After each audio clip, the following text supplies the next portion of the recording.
that even mean, Bowers Game Corner? Hi there, YouTube. I'm back again today for another How to Play video, and today I'm very excited to teach you how to play Let's Feed the Very Hungry Caterpillar game. This is for 2 to 4 players, ages 3+. The first thing you're going to want to do is make sure that each player has their own little caterpillar, then place them on their matching start spot, which is around the outside. So right now we have a 2-player game set up. Any caterpillars you're not using can go back into the box. Next, you're going to take all of the cards, you're going to shuffle them up, and you're going to place them on the sun where everyone can reach them. You're going to get all the puzzle pieces and sort them out into their own individual fruit. So you'll have 4 plums, 4 apples, 4 pears, strawberries, and oranges. Set those off to the side where everyone can reach them. And now the youngest player is going to go first. You're ready to start the game. So on your turn, what you're going to do is really quite simple. You are going to flip the top card over, and you are going to do whatever it says. And there's really only 3 cards in the game.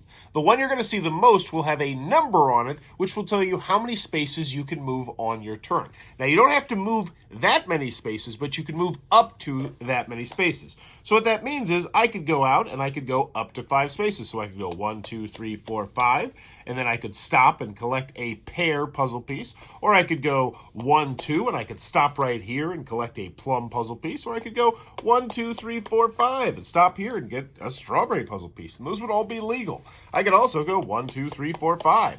Wouldn't really help me, but I could do it. Now, there's only 3 spots on the board. There's blank color spots, and if you land on one of those, your turn will be over. There's fruit spots, which if you land on one of those spots and stop, and you don't have that fruit, then you grab that puzzle piece and put it in front of you.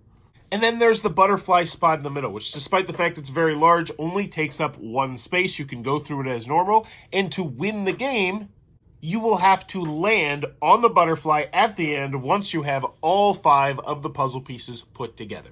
So let's pretend that yellow had gone right here. They had collected 1 plum. They'd place it in front of themselves like so. They would discard this card to its own separate pile, and then it would move clockwise to the next player. So this player would then flip over the top card. But now that you know the basic gameplay, let's talk about the 2 other special cards that are going to be mixed into this deck. First, we have 8 too much, lose a turn, which means instead of moving a certain number of spaces like normal, your turn is just over and it would go to the next player on the right and you would discard this card. The other special card we have is feeling better, move to any fruit. This one's pretty self-explanatory. You get to move to any fruit you would like and collect a puzzle piece. Now, if you've already collected all of the fruit, then you can use this card instead to go to the butterfly and win the game. But the first person to get all 5 of the puzzle pieces and go to the center will win the game. And that is how you're going to play Let's Feed the Very Hungry Caterpillar game. But that's Let's Feed the Very Hungry Caterpillar game. If this helped you out, please consider giving it a thumbs up. That helps me out a lot. Or consider subscribing or supporting the Patreon as I teach new games all the time. But go have some fun, and thanks for your time, YouTube. This video is brought to you by all of my amazing Patreon supporters, and I would love it if you would join their ranks and have your name immortalized in the end of many of my videos for the end of time. But consider for only $1 a month, and as always, thanks for stopping by.